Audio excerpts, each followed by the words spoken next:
In this video, I'll be covering how to catch sniper entries like this in Crash 300, and it helped me actually spin a 50 USD account to 180 USD. So stick to the end to learn how you can do it as well.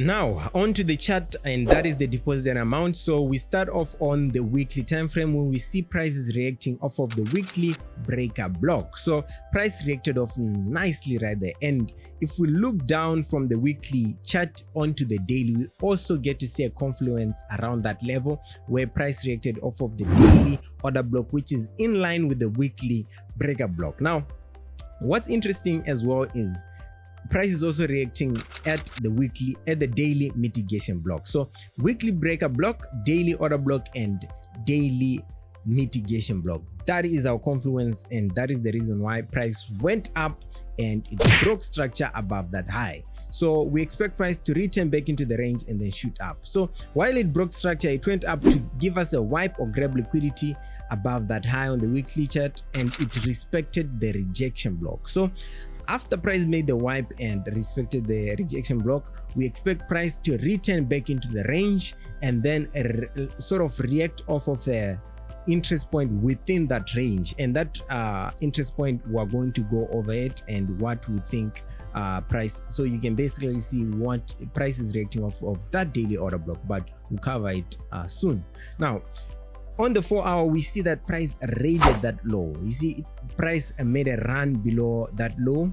It was hunting stops, and then it reacted off of the daily mitigation block inside the range, like within the range. So yeah, it did not reach the daily order block, but it surely made a reaction off of the daily mitigation block. So we want to continue buying it, or want to find some way to buy it. Now we see that it's currently reacting, and we're going to be working within that little range right there. So on the 1 hour, we see price made a stop hunt below the low, that low, and when it made the stop hunt, it went below there and respected the 4 hour OB. But most importantly, I want you guys to see that it filled the fair value gap, and then it went up and now returned back down to give us a stop hunt. Now that second stop hunt, it was doing a second test, and now when we sort of mark out, we use our Fibonacci, we will extract the mean threshold of the 4 hour order block. So this is our mean threshold, and that's where price reacted off of, or it's reacting currently. So we expect to sort of catch a buy within that little price action that's going around there.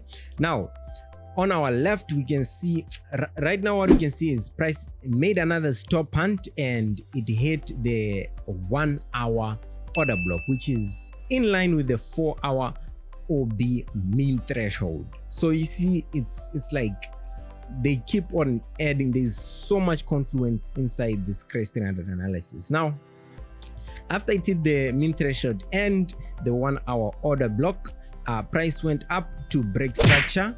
And after it broke structure above that high, we expect it to return back and buy it. Now it broke structure above that high again as well. Now when it returned back into the range, it sort of raided, or is grabbing liquidity within that range, and it's going to fill this imbalance or inefficiency that was left when price was shooting up.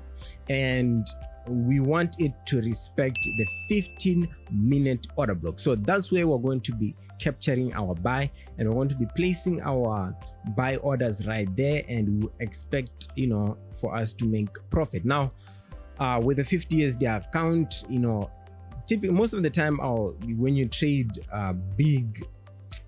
these huge ones like Crash 300, B300, and you usually have to use like big amounts, like big startups like 50 USD or 100 USD. Now here, I think I only managed to enter 2 positions with a 50 USD, imagine. So yeah, I entered 2 positions in this buy, and we have to see what happens afterwards. My aim is for it to reach inside that fair value gap, and that's where I'll be satisfied to close the positions. So after some time, you can see it was a clean sniper entry, like I showed you again.